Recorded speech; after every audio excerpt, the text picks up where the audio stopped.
Our guest today is Martin Roth. Yes, the CEO of CherryTree, making all these cool, gooky Star Trek add-ons. Today on episode, can you believe it, 399 of Trekland Tuesdays Live with me, Dr. Trek Larry Nemecek, coming at you here from the heart of Trekland through Portal 47. And yes, Trekland Treks, your customized away mission to everything in Southern California for your real life Star Trek trek. Get in touch with me. It's summer season. It's perfect time to come. It's Star Trek at treklandtreks.com or larrynemecek.com. And yes, welcome back to another Tuesday. Oh, and if you are watching this later on YouTube, glad to do it. Please keep the commentary going. Drop a comment there in the section, even though you're not with us live. But maybe Sunday you can join us live. Some Tuesday when you've got it free. Here in the States, it's the afternoon. In Europe, we go this time every week because we can get our global audience in too. So all the European TTLers, all the Aussies, everybody from East Asia are here too. We've had people from lots of continents on. So if you can join us here at 1 p.m. Pacific, 4 p.m. Eastern, some Tuesday, that's awesome. We will get into some questions here, I think, once we get rolling. But first of all, let's bring in our guest today. I'm so excited to do this. This is why I like Tuesdays Live versus the Trek Files or anything else I do. So this is Martin Roth, everybody. Martin, he's the president and CEO of CherryTree, which a lot of you may know of. And I have a feeling a lot of you don't know a lot about CherryTree, or you may see their products and not realize what's going on. So, Martin, thanks for joining us today. And let's talk. What's up? You and your professional hobby, I'm going to say, almost. Yeah, you might call it that. Well, we had Brian, my friend Brian Volkweiss was on a few weeks ago talking about his action figure line when his business is TV comedy specials and then documentaries. I'm seeing a lot of people, with a mainstream company these days, indulging their geek side and having, success with it. So tell us about CherryTree and how it got started and how we got to the day where you've got such cool Star Trek. We founded the company in 2016. And the original reason why we founded it was, so CherryTree is doing a lot of custom technology. Star Trek themed computers and accessories. It's I wouldn't call it a side business because we're heavily invested in it. Right. But our main focus is custom technology. We made, just an example for a client, a complete custom lighting solution where we made the hardware from scratch. We wrote the app for it. And for that, we basically needed a vehicle. And in late 2016, I was watching one of my favorite Star Trek movies, First Contact. And I saw this gorgeous Borg cube flying through the air. And I was thinking, through space. And I was thinking, my first thought for some reason was, I'm wondering if anybody ever put a computer in one of those things. And I started Googling this a little bit, and nobody has ever done this on a commercial basis. Nobody has ever built a commercial PC case out of a Borg cube. And we basically rigged up a prototype in the office, a very small one. And I showed it to a friend of mine who's very well connected in the whole movie industry, and he liked it so much. He was back then actually friends with the two VPs of consumer products at CBS, and he got me a meeting with them, and we sat down. I showed them our prototype of the Borg Microcube, which was the very first one we ever made. And they loved it so much, they called their IT guy. And I was super nervous about this because, this was a super rough prototype. And the guy comes in and he's like, what am I looking at? Yeah. And I'm like, microcomputer. This is our thing we want to do. Uh-huh. And he's like, wait, that's a computer? Because it was super small. And he took it with him, comes half an hour later and is completely, completely happy how it runs, super excited. And Veronica and John from CBS looked at me and they said, okay, so if you want the license, you can have it. Can you make a panel at Star Trek Las Vegas? And that was in 2017. I said, of course, we have that one working prototype. And then John and Cedos actually wanted to have a VR capable version of that computer, which meant we had to build a bigger one. Right. And he asked me, could you make a prototype of a VR capable one? And I said, of course we can do it. But when is the convention? When do you want us to present this? And I think it was 3 weeks out, 4 weeks out, something like that. And I still told him we can do it. And at the like an audition, sure, I can do that. Sure, I can do that. We did. Yeah. We had 3 weeks. So that's our Picard cube. Yeah, that's actually a different one, but it's a similar story, but it's a little bit more extreme. I was going to say, right. Yeah. Oh, go ahead. So with this one, it was Comic-Con 2019, and the trailer for Star Trek Picard just dropped. And Veronica Hart of CBS looked at me. We were at a party together and having drinks.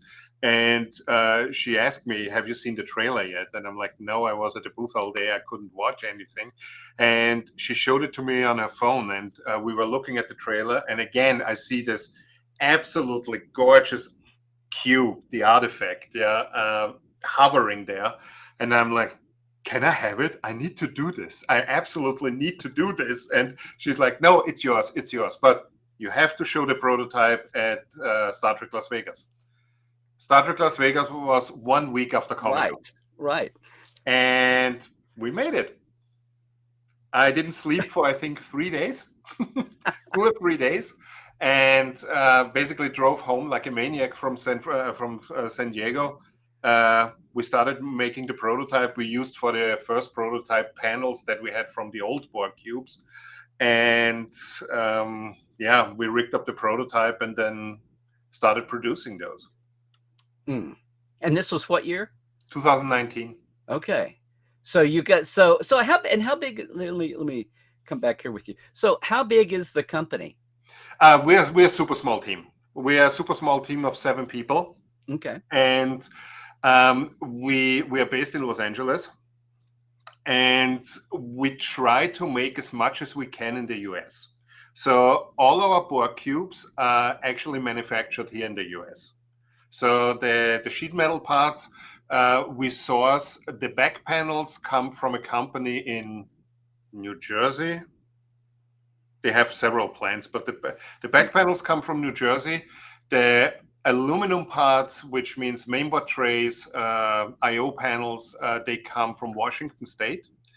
Our injection molded panels that make the actual cube come from a company in Michigan.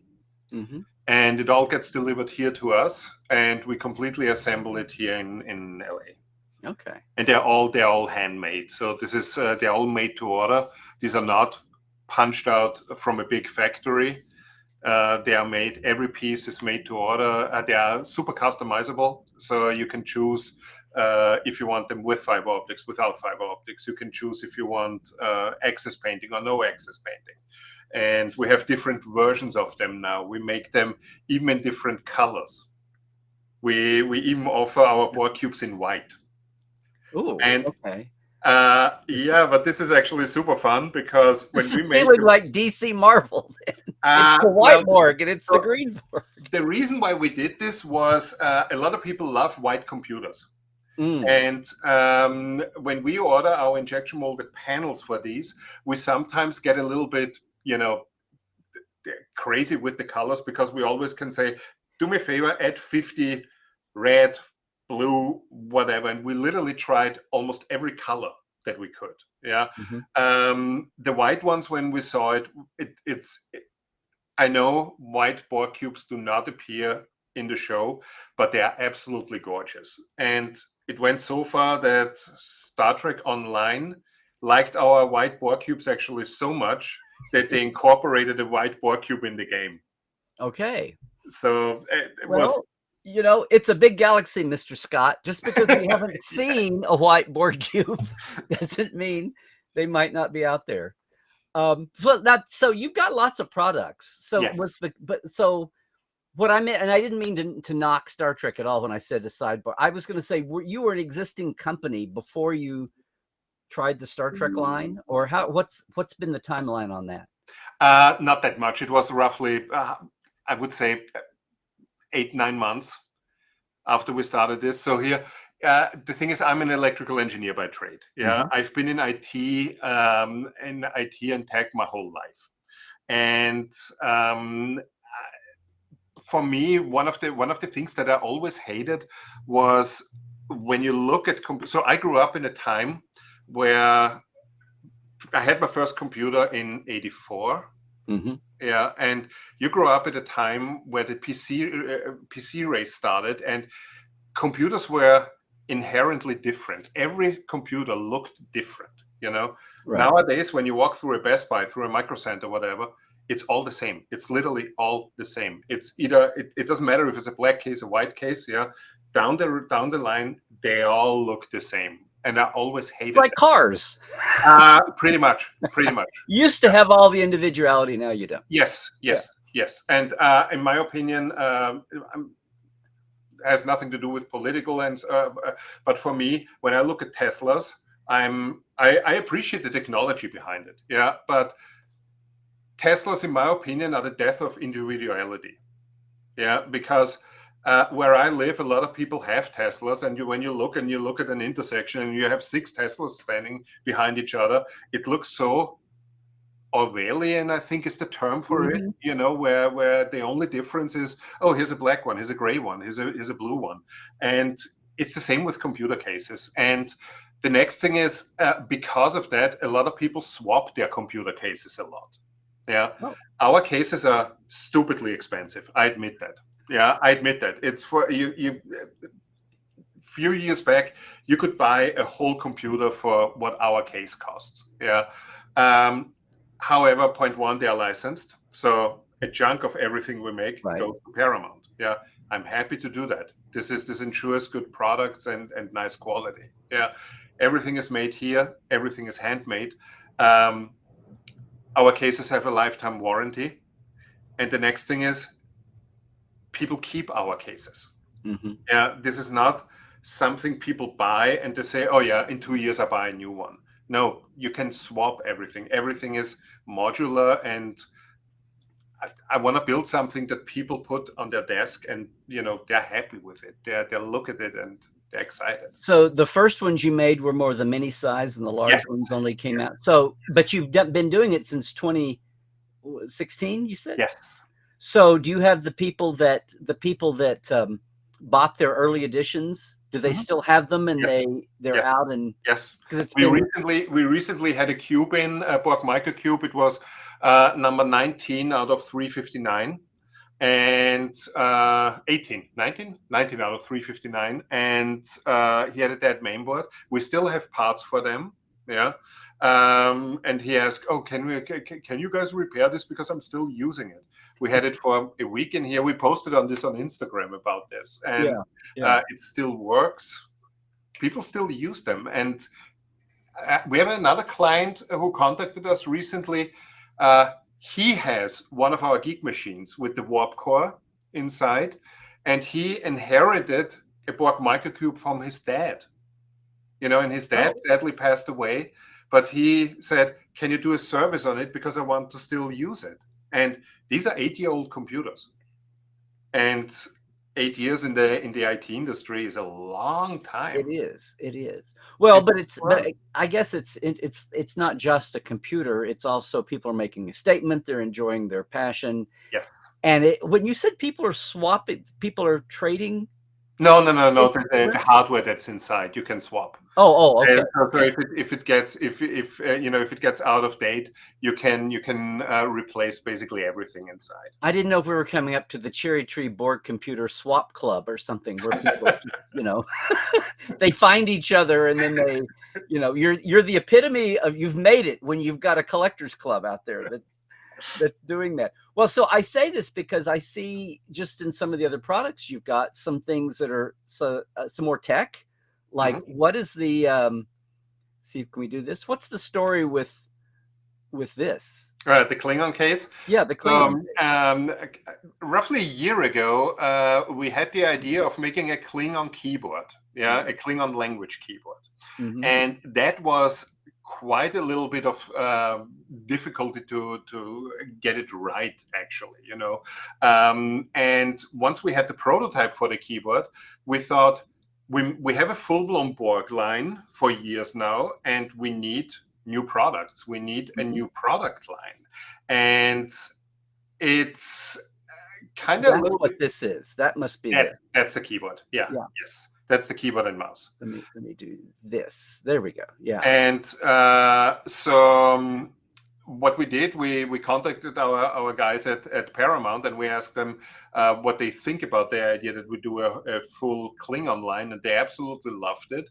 And we came up with a Klingon case that's not available yet. It's going to be a couple of months until this is completely available, because right when we were ready to release this, actually, certain things happened in the world. Yeah. Let me put it this way, that threw us back a little bit and spit it out there. Yeah. We're talking COVID. Yeah.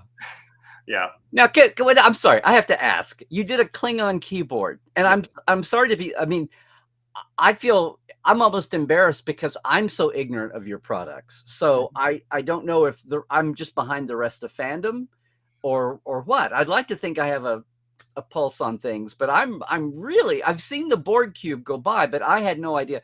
So I'm going to ask this: the keyboard, are those Klingon characters for English?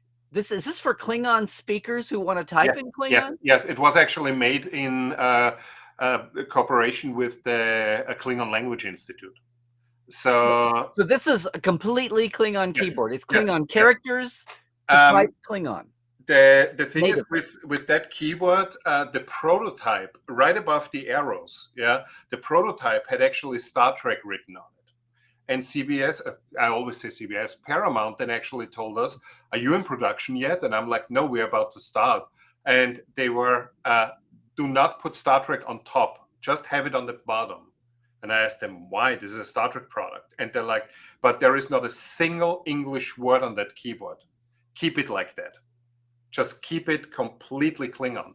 And the process of having this keyboard made was actually quite tricky, because every key that has like home and back and delete and backspace and caps lock, shift, has Klingon words on it, and some of those words do not exist in Klingon. So I was in this whole thread with the Klingon Language Institute, where they almost started arguing which belongs on there. And it's super fun. And you can download at the Klingon Language Institute, you can download the font for this. So if you know, this is a regular English keyboard.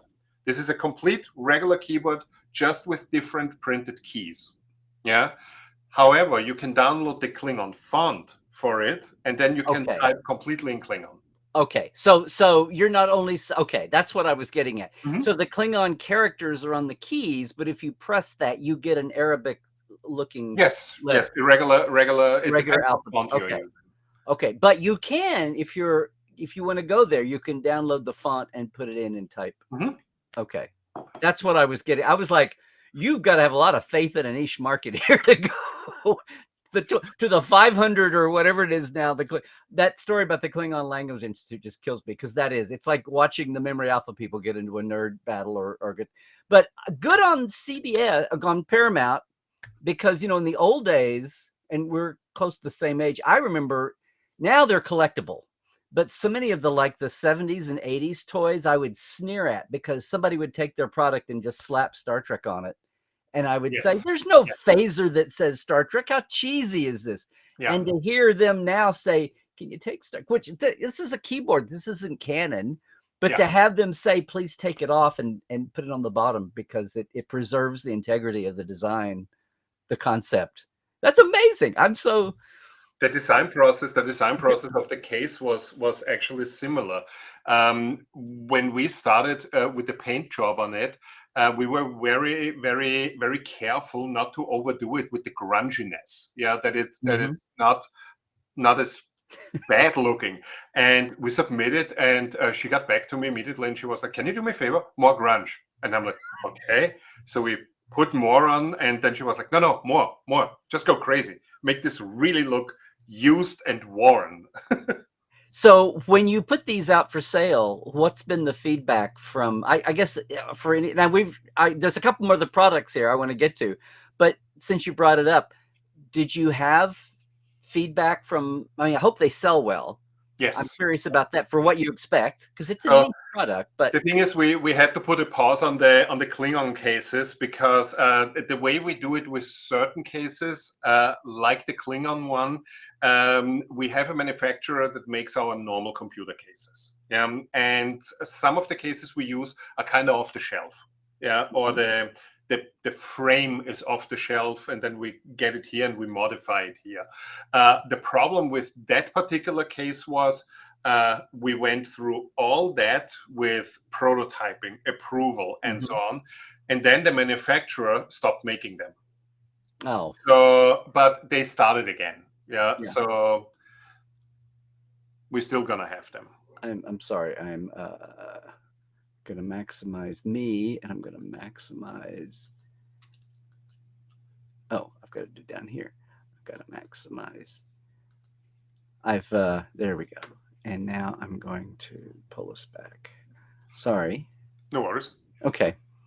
I'm they Restream redid the interface, gang, and it's just they made it clunky to deal with other pieces here.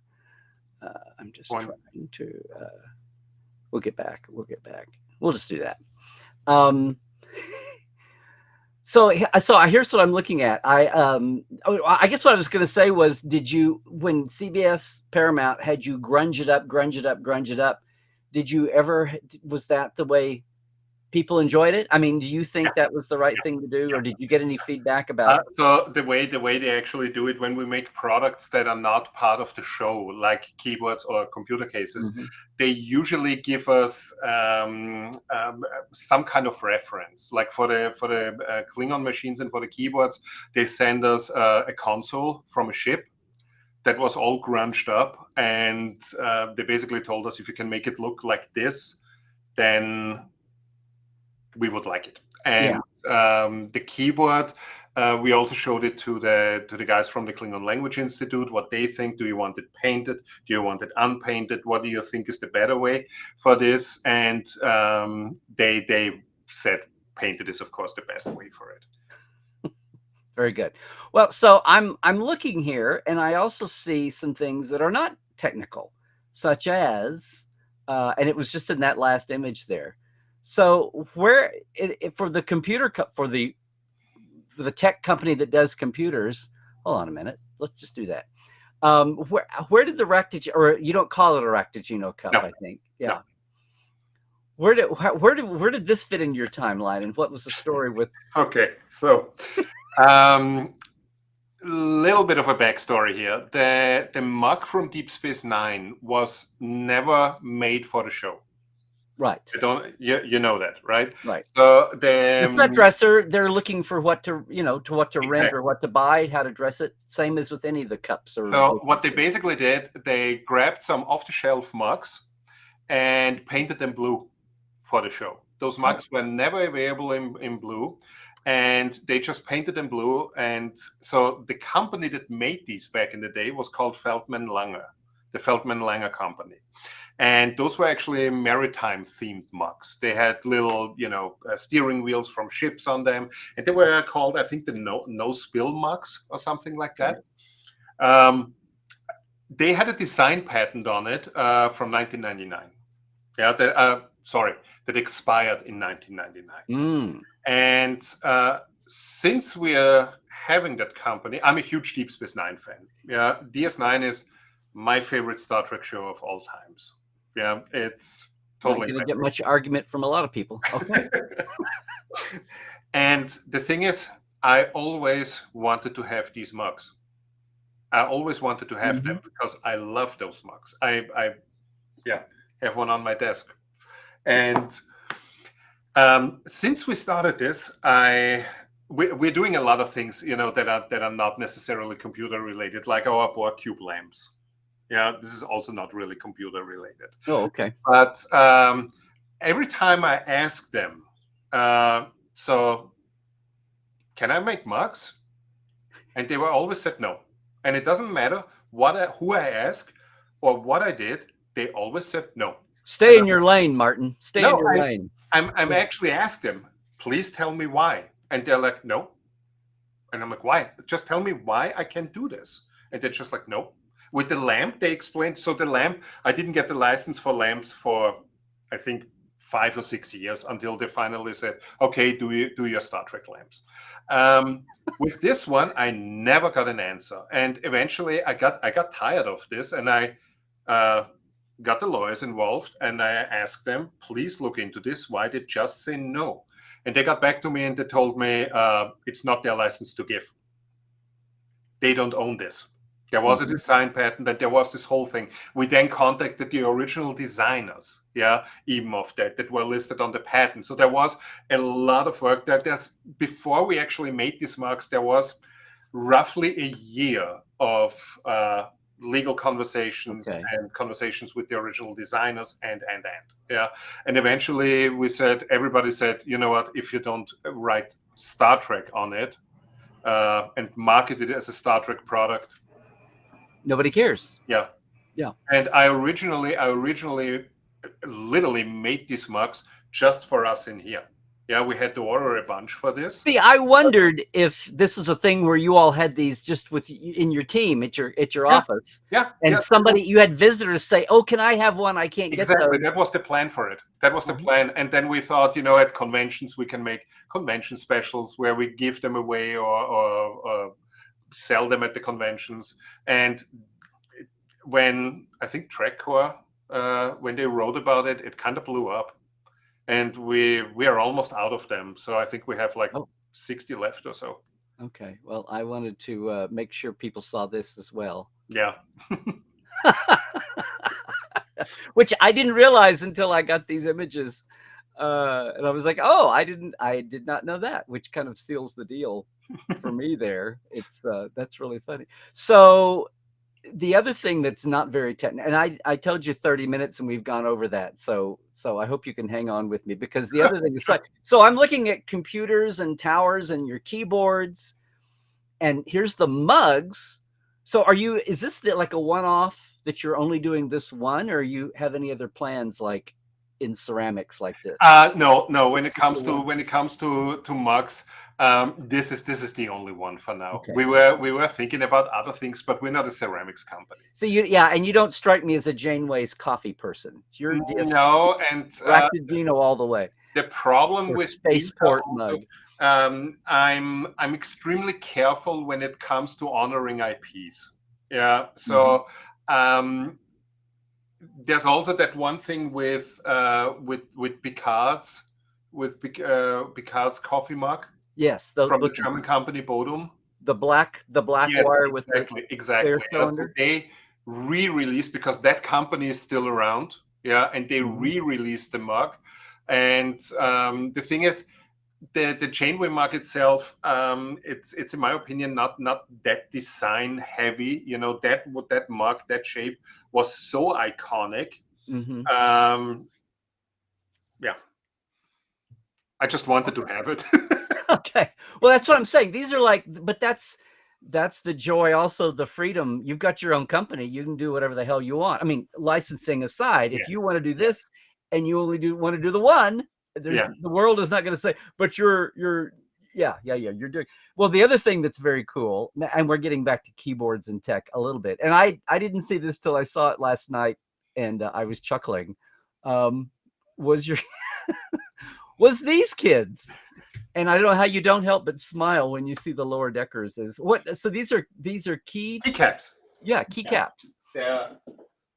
Which means something different to a lot of people, keycaps. But this is so they're actually for. Let me put this guy here off because I want to show you okay. this because this is a prototype. We Oh, I'm gonna make you large here. Okay. It's for a mechanical keyboard, and you pretty much replace the original keys and replace them with one of these little guys. Okay. So so you get to choose what you want them to replace. Yes, you can take pretty much anything off, and you can put this one on here. If you if you want to bash Mariner anytime you're shifting to a capital, you can do it. That's just so. When did this come out? When did you reintroduce this? That one was quite a journey. So originally we wanted to come out with these, I think 3 years ago. But the design process was kind of a nightmare because back then there wasn't a lot of lower decks merchandise around. Yes. And what is a little bit of a tricky process is taking a 2-dimensional comic character and make a 3-dimensional figurine out of it. Because let's face it, these are basically figurine heads. Right. They're basically figurine heads. With a special shape on the for the yes, plus. Yes. Yeah. And we had a lot of help from Paramount with this. The person that's responsible for our creative approval process, she's extremely talented. And when we started sending her the first drafts, the first renders of these, we got over a period of 6 months back drawings from her how to change it. And they were so detailed that we could actually make them like that. And these came out, we launched these, I think September last year. September 24. Yeah. Because then we were finally happy how they looked like. We had a gigantic problem with him because the hair? The skin color. Because Paramount, when we do products, there's something called a style guide. Yes. And the style guide basically tells you what colors to use and so on. The problem is the style guide for Mariner, he looked like he was in Cancun. Boimler. Boimler. Yeah. Boimler looked like he was in Cancun for 3 weeks. He was completely tan. Yeah, he looked awesome. He looked like he was just on vacation, but it wasn't right. Yeah, and they sent us the wrong colors. So we had to adjust this and so on. And he's still not 100%, but I think he's cute. Yeah. So their style guide was off. Well, that happens. But no, I've contributed a few of those style guides back in the day.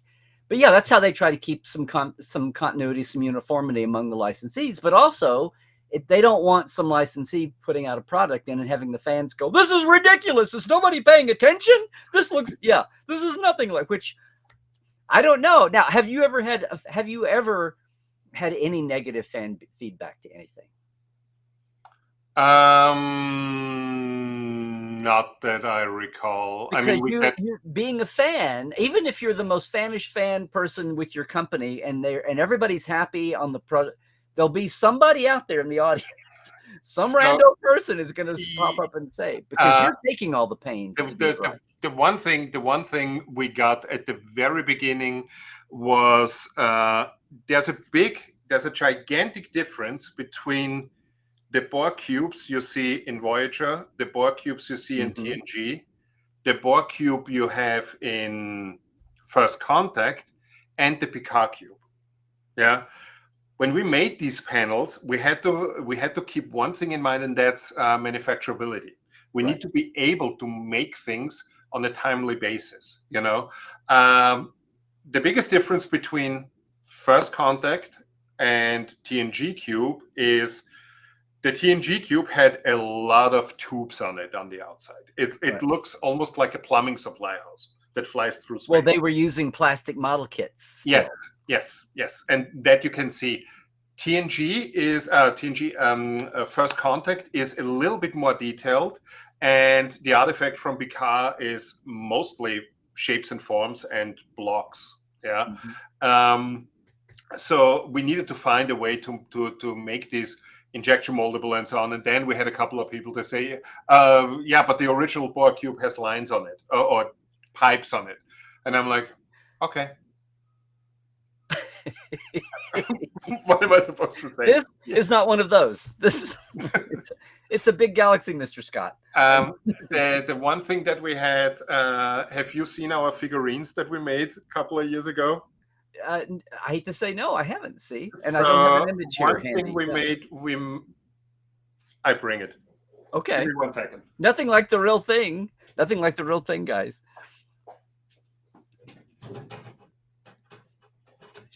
I hope everyone's enjoying this as much as I am. Martin and I have never met. I should have gone by the booth. Have you been at Vegas every year? Yes, every year. See, this is on me. I never got over to say hello. We will remedy that this next coming year. So what I'm about to show you, every time we had this at Las Vegas, we sold out of them within 2 days. We started making them as lamps, but eventually, and every year we got 2 negative comments on it, but we always thought this is not a political statement whatsoever, but we always thought it's extremely hilarious. Oh, yes. Yeah, the Bernie meme. Yeah. Yeah, and that's Bernie on a Borg cube, and he's assimilated and everything. And we stopped. Did you have to get a license for this? No. Because you don't make it overtly Borg. I mean, it's parody. It's parody. Oh, okay, good. It falls that under reaffirms my. Well, I was even trying to see if you'd made him. He's so white-headed, and the mask. His skin is gray. You see. Yeah, I was trying to make him into an Andorian for a second, but I see that's the mask, and that's the That's so this one got few comments here and there, but it happens. It's too clever for anybody to get upset about. Yeah. I don't. So that's very much in the past, or you still do that? No, we don't do that. We don't do him anymore. Okay, because it's moved on from the pandemic. Yes, this was one thing. This and the meme is. This was a meme. We did it a couple of years, and then we just stopped making when it. The meme was hot, and now we've moved on. And this is our next guy we do as a keycap. Oh, can you move him closer in? Hold on, let me see. Yeah. Does it focus? That's Kirk. That's the punk on the bus. Oh, yes, Kirk Thatcher. Yeah, that's our next keycap. Oh, that's gotta be a. It came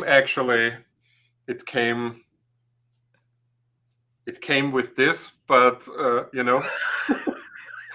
But Paramount during the approval process said, "No, you cannot do that." And then we were like, "Okay." That's a prototype middle finger for the punk on the bus. Yeah, it's a prototype. That's got to be. You got to put that under lock and key because that's got to be that. This is the unused prototype of the punk on the bus middle finger. That's about as niche as it gets. So do you sell the keycaps? Are they like in a bundle or are they just you can buy them individual or in a bundle. Oh, okay. So at some point I feel like this is gonna blow up. I did have one other image and I put it up and you said, "Oh, so here's your logo." We haven't mentioned CherryTree there. What do we have going on here? So on the left side, this is one of our geek machines.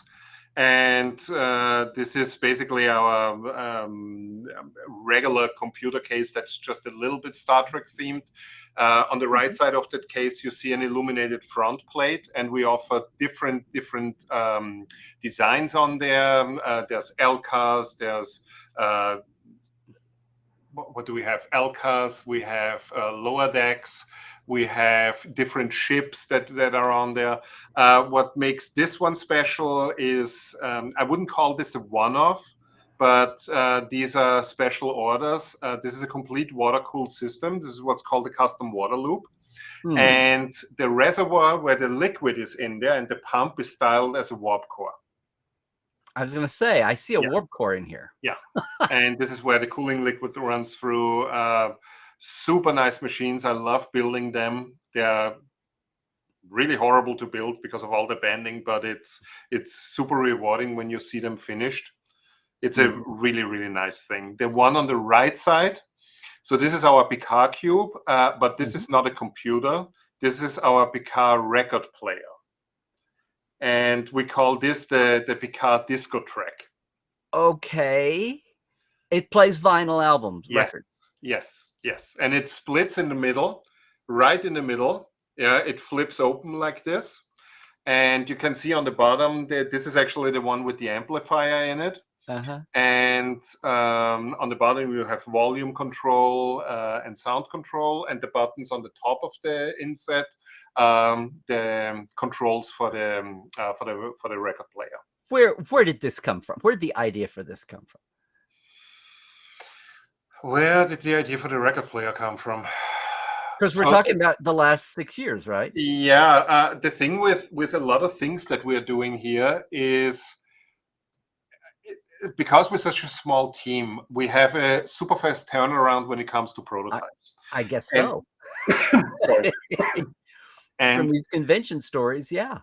At every convention we have actually something that's sometimes we don't even have things that are necessarily Star Trek, because every convention we built one thing just to show people what we can do. Last convention we had actually two things. We had our flux capacitor PC that got signed by Christopher Lloyd, and we also had our Cybertruck PC there, which is a completely stainless steel Cybertruck, and which it's not one of my proudest moments that I made this, but well, we can't all predict the future. We can't all predict the future. Then there's also this guy here. This is our Hobbit House PC. Oh, see, that was the other thing I was going to say was, how do you do other franchises besides Trek? No. So we do have a Star Wars license. But sorry. Let's go back real quick to the record player. Yes. That actually happened. I now remember how this came along. So Veronica Hart from CBS back then, she always wanted to have somebody make an enterprise record player. And we tinkered with this for you mean shaped like a enterprise? Yes. And the turntable was the saucer? You basically open up the saucer section. You put the record inside, and we tinkered with this. The only problem with this is sizing, because this thing would be gigantic. Right. And back then I asked her, okay, I don't think this is really feasible. This would only be feasible if it would be really gigantic. I mean, we're talking about 4 foot long if we do the whole enterprise. So you wouldn't foreshorten the nacelles in the secondary. You would try to keep I don't like scale. doing that. I don't like doing that. This is, in my opinion, we had over the years, as I said, we do have a Star Wars license too, and which I'm not going to renew, but that's a different animal. I'm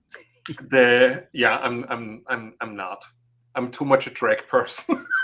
You were trying to be businessy with your nerdness, and it just couldn't compete. The Fansets guys are a lot the same way. They've just wound up leaning into their Star Trek license. The thing is, in my opinion, it doesn't really work. You need to, in order to make something really great, you need to love it. You need to, I'm sorry, I'm not a Star Wars guy. I don't like it. I don't like the Space Wizards. It's for me, it was a try run with, let's do this more on a business level. But the other problem is, Disney is by far not as flexible as CBS or Paramount. So I can have a crazy idea, and like with the record player, I can be like, hey guys, I want to put a record player in a Borg cube. Yeah. And everybody's like, great idea, let's do it. Yeah. When you have a new idea with Disney, they're like, really? Why? And like, what do you mean why? Because it's awesome. Because people like it. Because I want to lose money. That's why I had the idea. Gosh, let me do this. Just let me go out and have a huge failure. Like, what? I know.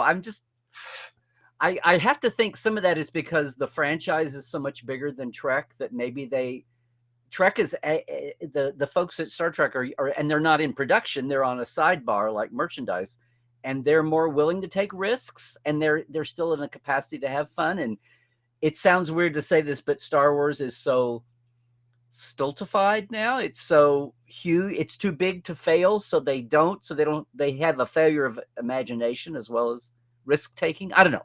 Just as far as merchandise goes. The thing is, when you also see this from a strict business perspective, there's one thing, and everybody warned me when I started the Star Wars license, the Disney license.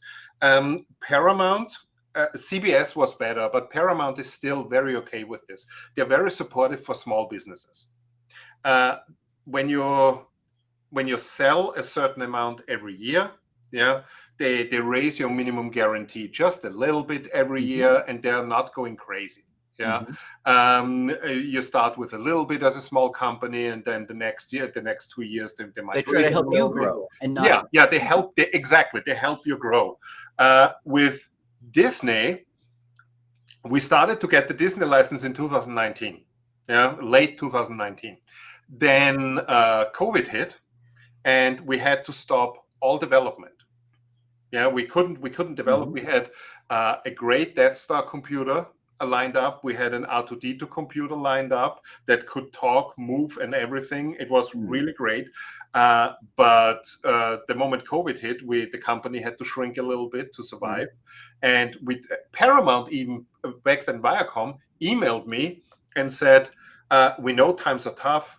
Halt all payments to us. Keep the money. We figure this out when all of this is over. Try to survive. We deal with it when it's over. You know what Disney did? Disney actually, the moment COVID, literally called me, my guy from Disney, and said, you owe $60 grand. And I'm like, for what? I don't even have a product yet. And he's like, well, your second term is coming up. And I'm like, we stopped everything, and are you living on Earth? Do you know what's happening here? Yeah, and there were that might all be, and COVID might be a thing, but no, you are $60,000. And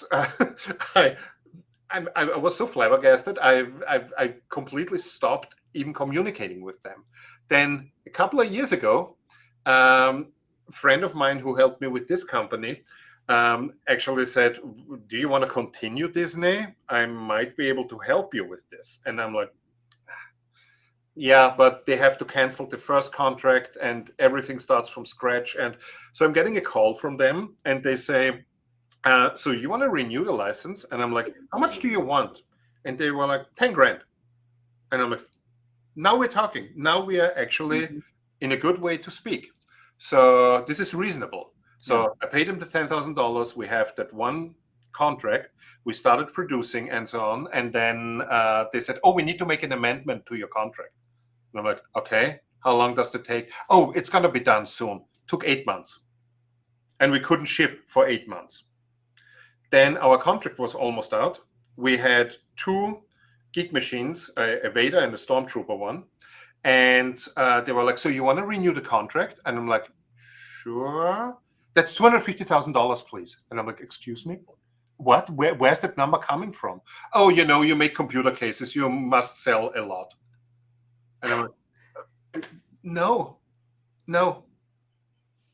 This is what you get for hiding your financials from them. Don't you have to submit and show your say? I mean, they know what you make. No, it's insanity.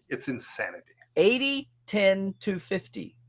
Well, this is also, this is what's crazy. People don't realize the business. We talk about like producers and directors turning over. The licensing world, you have somebody 1 year and 2 years, you're lucky if you have continuity. And that's why Star Trek is through the good times and bad. Yeah. A lot of folks like our friend John and Marion and Veronica was there for a long time before she left. But there was actually stability at Paramount for a long time, but other places it's turned over. Marion is the only one that's still there, as far as I know. Yeah, well, John shifted over to a global thing, but Marion's been that they actually fired Veronica?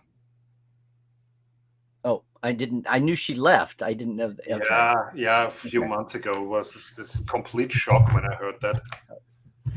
Well, listen, I've gone through the images and I've kept you an hour. I mean, it's been fun to geek out about this. You want to let me? What I haven't done is look at the chat. Is there something we haven't mentioned that we should? I was just kind of going through images, and you were bringing up other things. Well, the other thing we also have is our Borg lamps that I really like. It's probably on a. Oh, you can bring it up. Yes, is that new? No, we make these for 2 years now. Okay, well that's still okay, relatively. Yeah. I'm so out of it; it's new to me. So it may be new to a lot of people. You may be looking at the bottom there, or if you've got the chat window open, I'm gonna see. I do know that I saw a friend of mine, might be known to you, our friend Robert he's in Vienna, and he's opened a merchant store in Europe, and trying to, through these crazy times now with it was crazy enough before, and now you've got these stupid. Are the tariffs going to affect? Have you sourced everything to America pretty much, or is that so? However it lands, is it going to? That's actually a little bit of a tricky part. Luckily, the tariffs would technically affect us when it comes to the Geek Machine cases. Keyboards were still good. Mugs come from China. The mouse pads come from China. But now that the tariffs are actually dropped from 145 to 30%, I can reorder again. It's a gamble. But the problem is also with this, I don't pay the tariffs when I order in China. I pay the tariffs when it hits here, when it hits the port.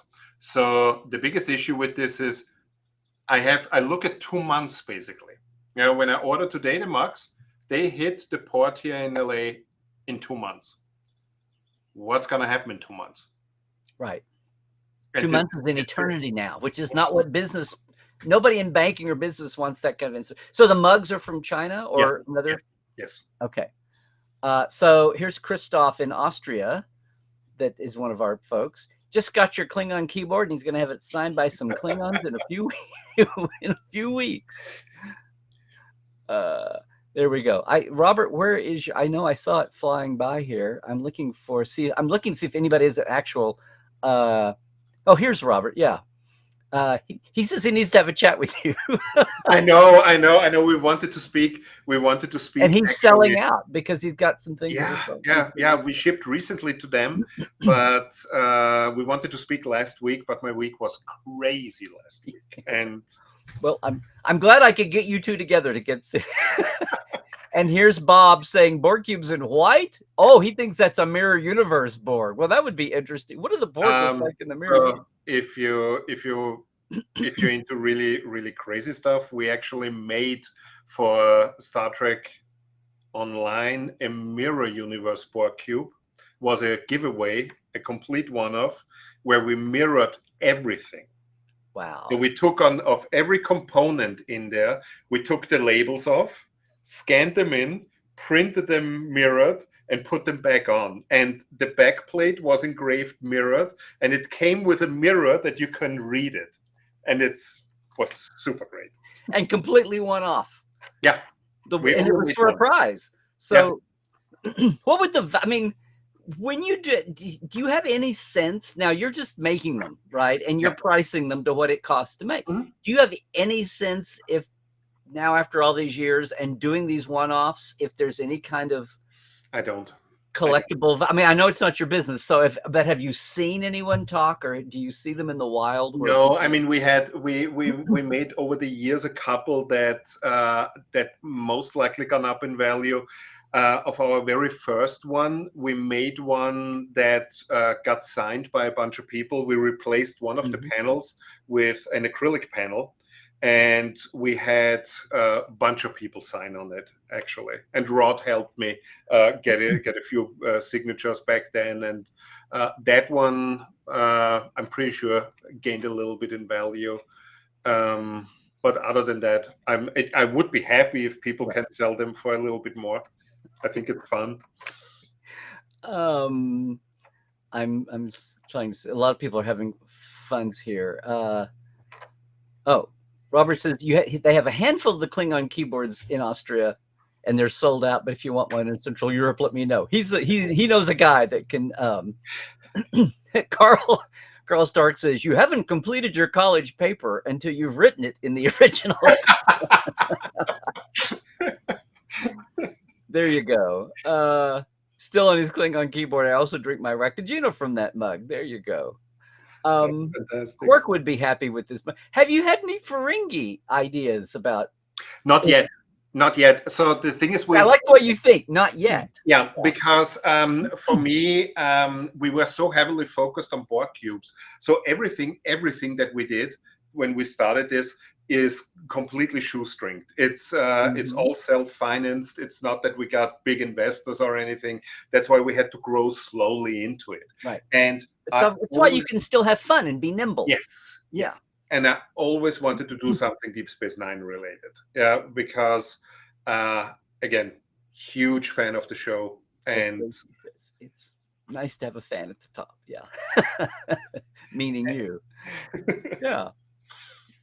And I just need to find the right thing for it, because again, the one thing that I mean, we have a couple of products where we do that, but I'm not a big fan what you said, that people just took regular objects, slapped Star Trek on it, and are like, ta-da, this is Star Trek. It has to fit, the design needs to fit the show, and it needs to be relatable. Yeah. Well, people are praising everything. Now we're getting into the keycaps here. Everybody is, as I think, just who doesn't look at those and start smiling? And yeah.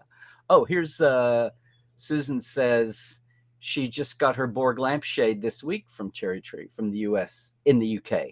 Oh, I remember her. Hi, Susan. There you go. See, it's a small company, gang.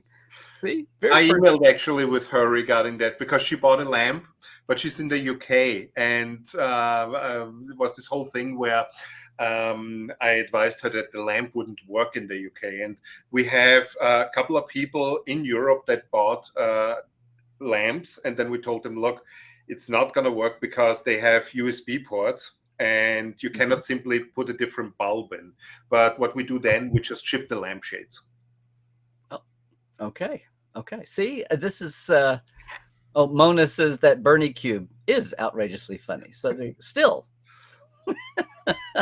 Oh, Ian here is saying he's loving you being so talented with us. So thank you so much. I think it's a skill to be. We have so many great business people, so many great fans, and so often, whether it was running a convention or just managing a club, much less a business, sometimes the fandom passion gene did not intersect on the Venn diagram of business sense.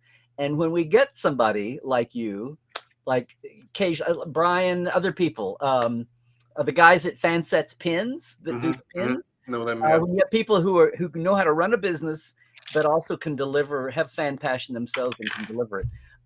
It's a treasure, and yeah. Now, let me ask you this: do you do a chunk of just mundane business?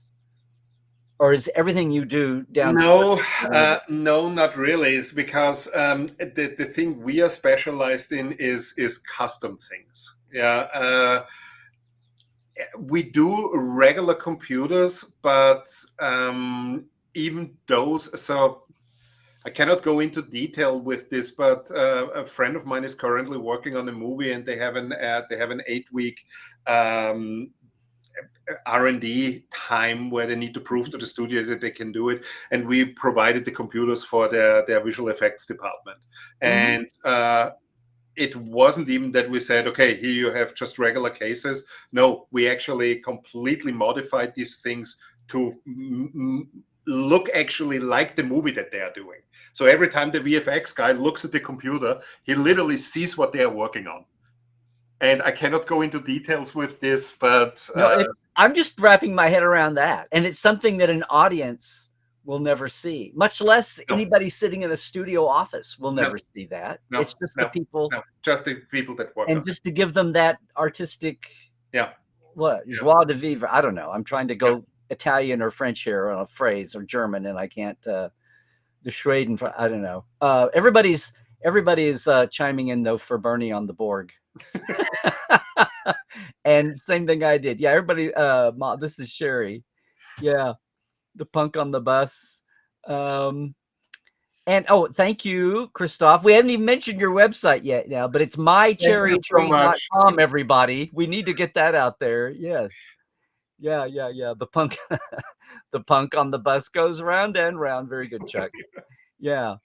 Now here you've got to vote for the middle finger, but yeah, you're right. It's So wait a minute. If that's a generic middle finger, again, who needs a license? No, there are workarounds. Yeah. So the thing with this is, he had a boombox in the truck, in the bus. I've heard that. Yes. So the plan for this is when we actually come out with these, instead of the middle finger, it will ship with the boombox. So you have a keycap with a small boombox next to him and the punk. But however, as you said, this is a generic middle finger. And on the website, you actually can get this one for free when you buy the punk on the bus. Show them. Can I just say that that's almost being punk on the bus in the business world?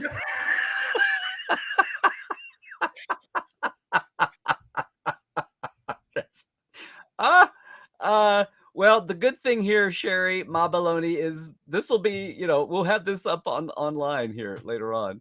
Gosh, Martin, I feel like at this rate we could be here all day, and I've got to let you go, and I've got to get going too. But are you going to be in Vegas? Yeah. Oh yes, every year. So yes, for once, I can't believe I've never gotten by your booth to do something. But I think part of it is, and we need to do this. I think people are vaguely aware. You've got some dedicated customers here, but I think we're opening so many people's eyes just to the fun. And it's not, if you don't need a computer or a computer case, you guys have a lot of fun of all price points and all in different avenues, whether it's the mug or who doesn't want the lower decks? I have more and more people tell me that lower decks is their favorite of all the modern Treks because it encases all the other Treks. But we definitely have to get by, and we have to get word out about CherryTree. But one thing that we're actually planning, not just about computer cases.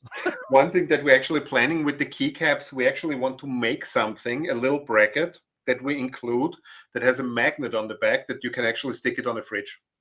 Well, here's the thing. You were talking about the need to sculpt those. Yes. And I'm trying to think in the licensees that are even, or the products that are even out there. I mean, when I was a kid, you would have the little, oh my God, the little made in China, like this is dating me, but like Hanna-Barbera, all of their cartoon characters used to be on these little lates that they were like strung together, and you'd push a button and they would collapse, and then you'd let it go and they would, but there used to, and cereal tchotchkes, like giveaways, and so it seemed like there used to be a lot of call for little sculpted cartoon, 3D head or 2D cartoons put into a sculpted head, and you would see that. Or the tops on Okie Dokie, there used to be a bubble bath that had cartoon heads, characters in the bubble. But I don't know if that exists so much anymore, but I'm just trying to think if Star Trek has done anything like, I mean, that really, it's not like you could go to another maker and say, can we borrow your heads to stick them on our keys? There is no. These we had to make completely from scratch. And it went so far that when it came to the packaging, so a lot of people don't know this, but even the packaging is approved. Oh yeah. So it's making a licensed product. So I'll give you an example. When we did the Picard Cube, our Star Trek Picard Cube comes in a wooden crate. And the reason for the crate is when we came out with this, there was no style guide for Star Trek Picard. And they had no idea what to do with the packaging. And I told them, I have an idea, because Picard is on a freighter. Why don't we make freight crates that are engraved with the La Sirena logo?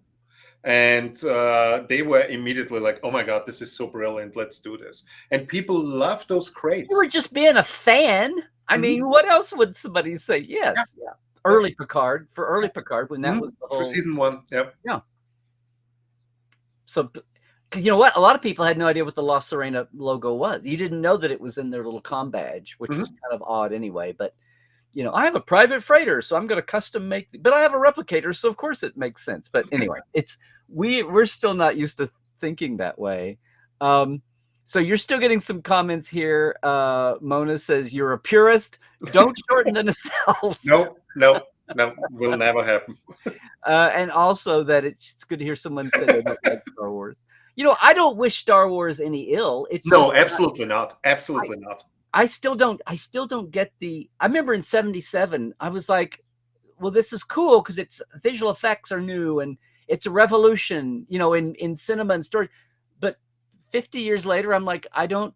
Now it's got a canon and people can get invested in that. But in the early years, I was like, why are people going to treat the Jedi as a religion? Is it a philosophy? What would be the fandom magnet after So it one thing that they had the best toys for a long time. one thing that got me a little bit with a lot of modern things like that, Star Trek, even in the new shows, is always kind of consistent. Yeah, they try to be as, let me put it this way, physics wise as possible as they could be.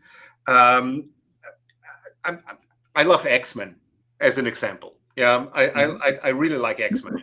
I watched the other day first Days of Future Past and then Apocalypse. And when I look at the devastation, you know what I mean? It first started, okay, Magneto lifts the stadium. A little bit extreme, but okay.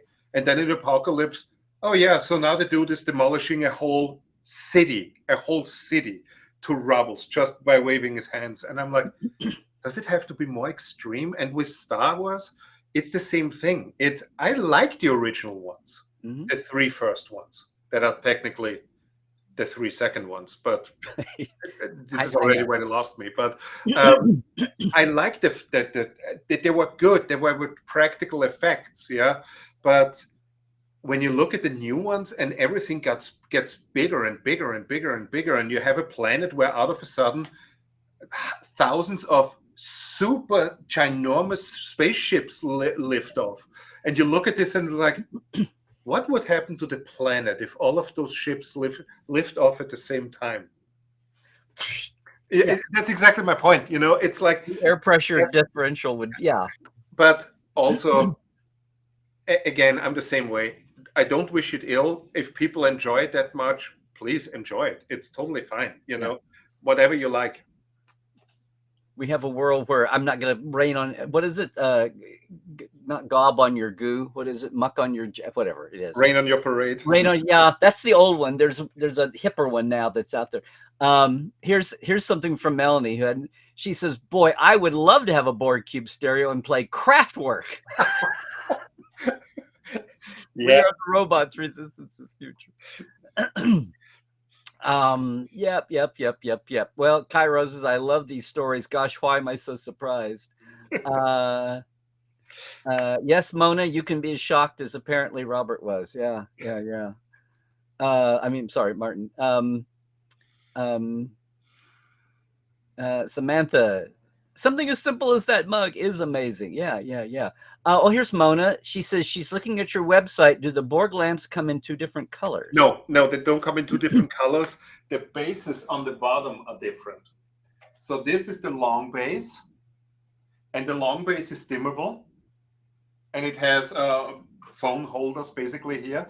And then there's the square base. It's $10 cheaper, and it's not dimmable, and it just has a pull string.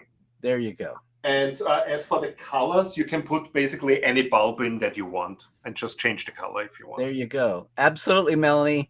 Everybody go check the website. I've got to go check the website. I've been blown over here by everything. Christian, really like your DS9 mug. There you go. Thank you. Oh, Melanie says she loves your CherryTree logo. Robo Cherry. Was actually our second choice. That's also a fun story.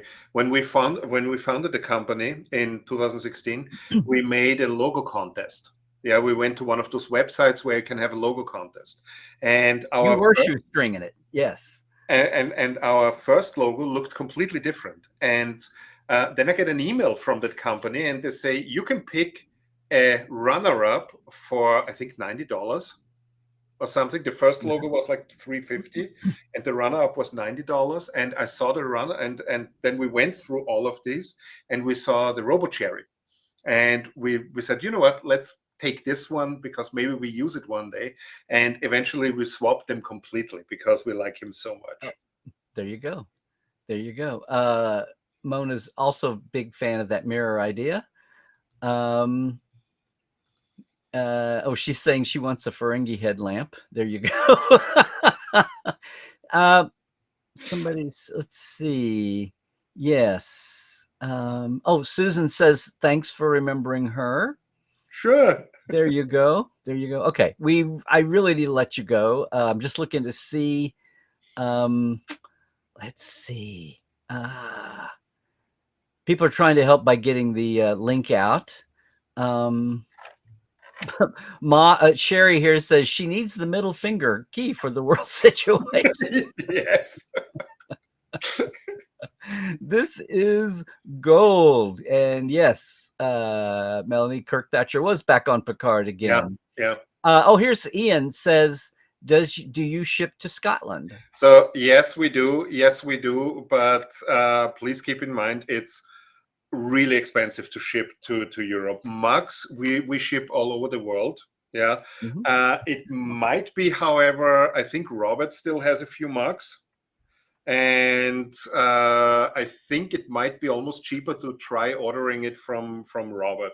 And his website is tradepost47.com. There you go. It's mutual love. Trying to get things out there. Ian says, I'd buy Star Trek fridge magnets like that. Yes. That's actually what we're trying to do. So it's a little L bracket with a magnet on the back, where you can either use it as a keycap or you stick it on and then you can put it on the fridge. It's so simple. It's brilliant. Yes. Here we go. Susan says she got her board cube lampshade in about 10 days in London. So nice. There we go. Glad it was so fast. Here, thank you everybody for the validation. You remember the little, I have a collapsible Fred Flintstone in here somewhere, and the Soaky was the name of the bath, was the bubble bath, and their little line was, it's Soaky, okie dokie. That was my God. But you could buy in the 60s when there were like 1 million Hanna-Barbera characters. They had, like, the bottle was this big, and each one was custom molded to look like a Hanna-Barbera, and there were 20 or 30 of them. I don't know how a store maybe they went in cycles. There is one thing, and it's unfortunately it's not that cool, and it kind of hurts me a little bit because I do love Star Trek. Otherwise, I wouldn't do this. From a retail perspective, it's a really tough IP. It's a really tough IP because a lot of retailers are not that into Star Trek. Yeah. And the thing is, Paramount is absolutely desperately trying to change this, but the problem is I'm seeing things from them. So we're getting a glimpse of their ideas and what they think products could be, and it's And see, so much of the fandom wants to complain about Paramount. Why do we have merchandise? Why do we have merchandise? And Paramount's like, we're trying. And I think it's what you said there. And we go back to a time when you used to walk into Target and Walmart and you'd see the Playmates action figures everywhere. But that was 30 years ago. And the generation now, Star Trek went away for 15 years. The one of the things is because you mentioned Fansets. I know the guys from Fansets very well, and we meet each other at the conventions all the time. I had actually with them a really interesting conversation in San Francisco at the beginning of this year, and one of them actually said what he never understood was, why is Paramount not coming to the convention? We know STLV is not official anymore, but it does not matter. It's still the biggest Star Trek convention out there. It does not matter. Take a few people, send them there, get a booth, for crying out loud.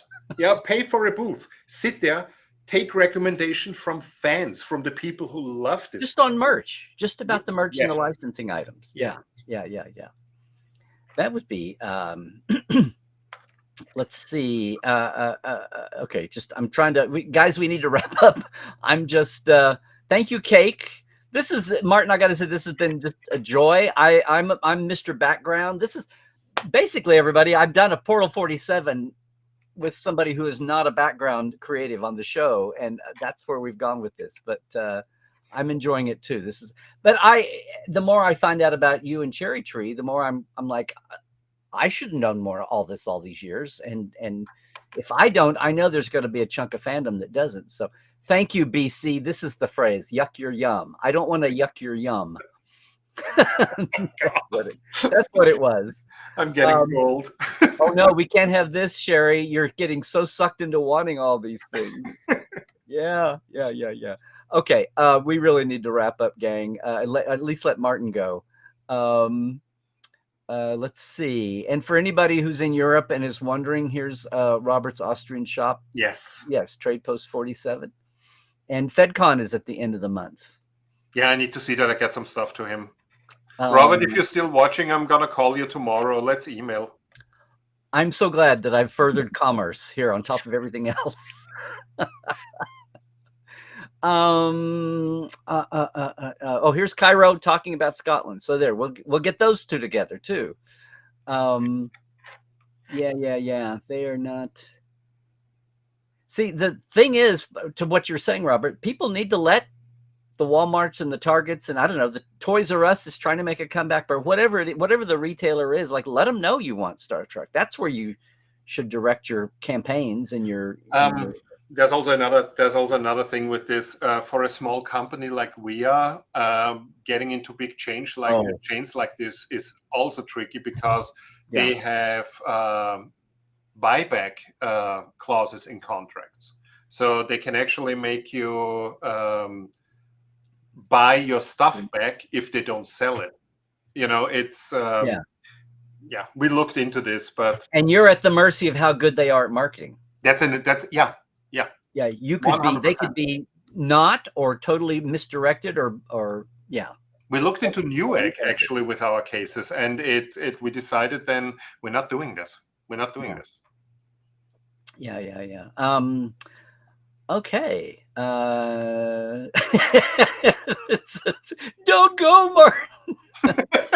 He's not going anywhere. He's been around since 2016, guys. Come on. Do you hear this? Cairo says he heard you. So I'm so glad I got you guys connected today. I didn't know that was going to happen. But she says you pushed all her buttons for... Oh, no. Wait. Hold this. Here. Got the wrong clip there. Pushed all my buttons for Star Trek things today. And here, just for the record and for the video for later, Cairo says, if you're in a European country they don't ship to yet, contact. I didn't know I would be like in commercial assistance today, but there we go. And did you? Someone from CherryTree just sent that in. There we go. Hi, Constata. Well, you should. You were plugging Robert there before you got. There we go. Yes. And Melanie's chiming in there with Vielen Dank.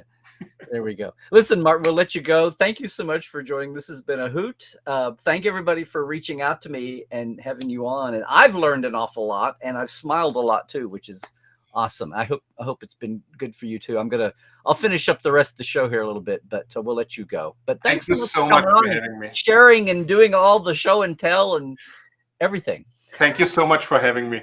Okay, I'll let you go then. Thanks. Bye, guys.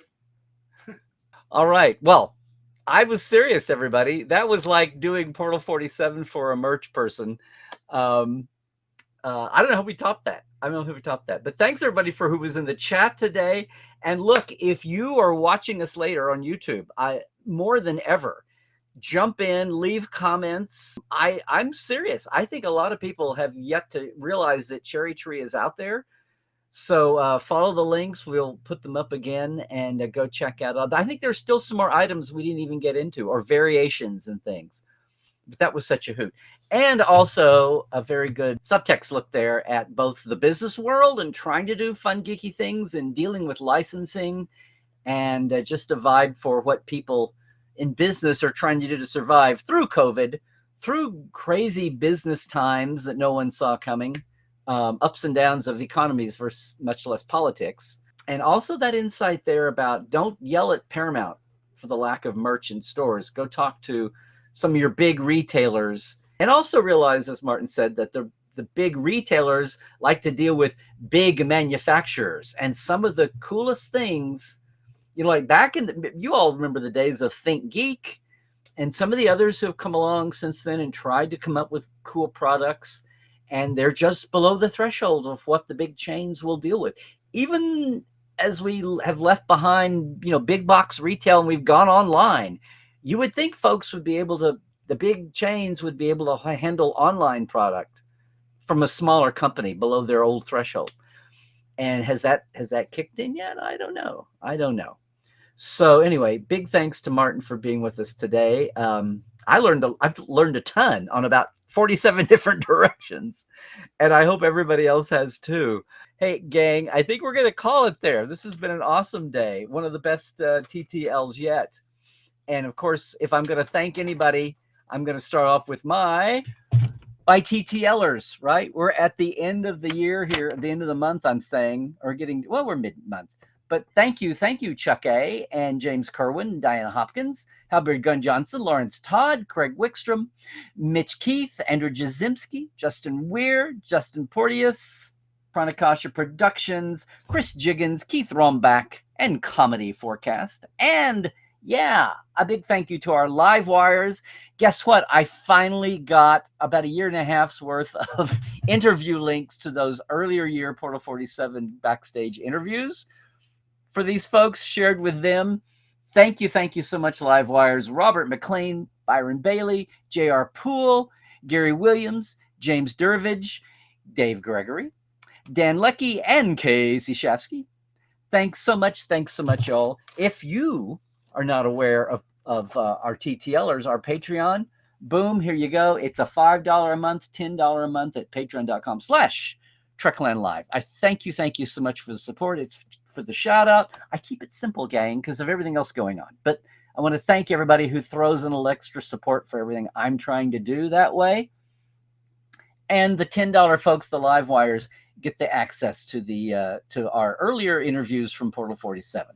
Now, today is Tuesday. It's a Tuesday twofer, and there is a new Trek Files out. It's another great one, I believe, with Ben Robbins. No, it's Mike Demerit.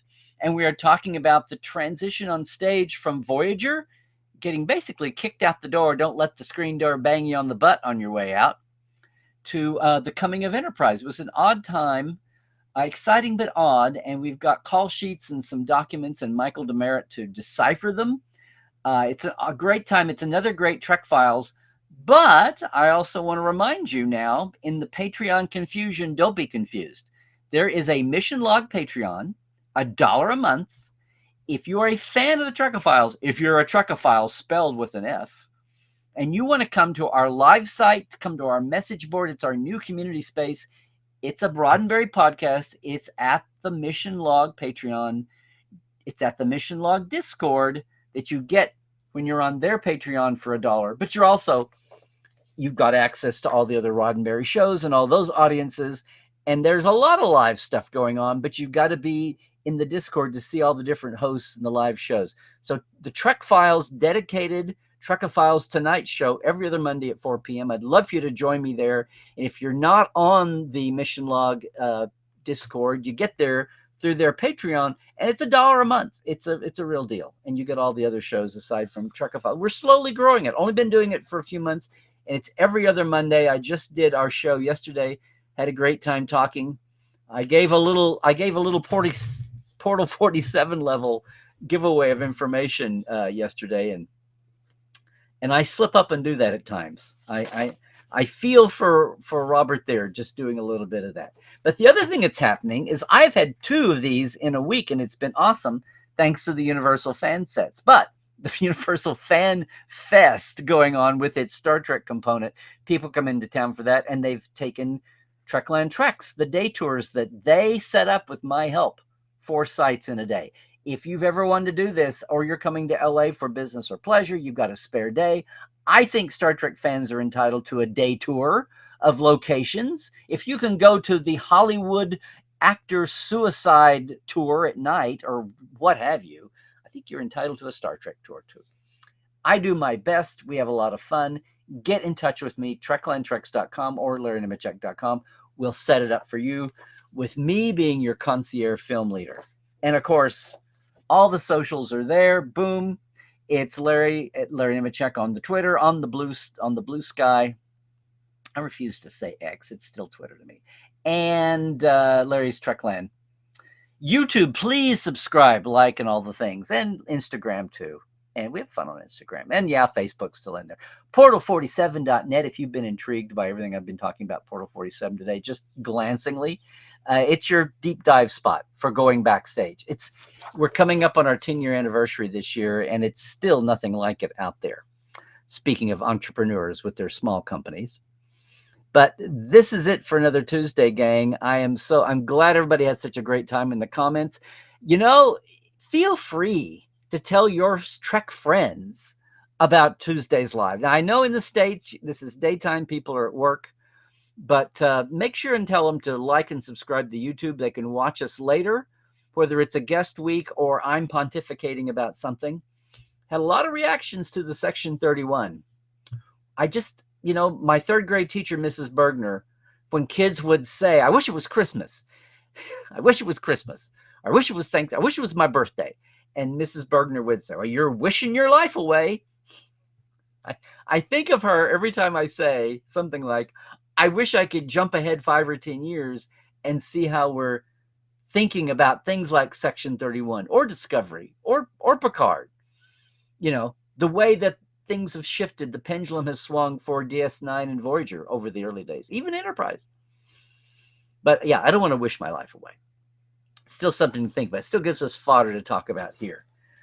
And it gives me fodder to talk about. Now, next Tuesday, gang, you heard me say next Tuesday is my 400th Trekland Tuesdays Live. I'm trying to have something special lined up. We'll see. It might be a guest. It might just be me with something special. But whatever it is, it'll be just another week.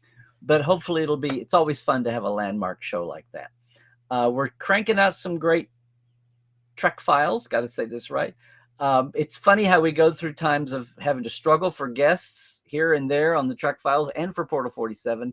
It's just the weirdness of the way things work. But right now we've launched into a great run of folks who are going to help us close out season 13 on the Trek files. I'm just going to wait and announce them as they come along. And even the start of season 14, I don't know what's going on.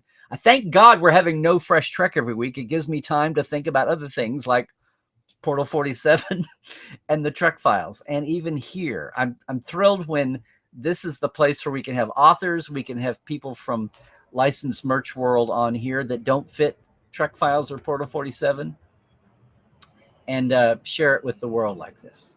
So I appreciate everything everybody does in the support of everything Trekland. And that includes the Patreon. That includes taking advantage of what is it? True Chat? Super Chat. No fake chat here. So it's another Tuesday. Thank you so much, everybody, for being with me. Glad to see so much going on in the chat here. That's awesome. We'll get out of the way now and let you get on with the rest of your Tuesday trekking, because I know there's others out there. And we're just going to say thanks again for the support. Check out the Patreon. Check out Portal 47. And I will close it out, as always, to say, please, I said there's little rumblings of things happening health-wise. Take care of yourself. Stay healthy. Do all the things. And for God's sake, stay woke. Check the sources. Make sure what you're dealing with is factual based, okay? And do your best to point it out to others when you can without losing your sanity. Don't let anybody yuck your yum. And trek well, everybody.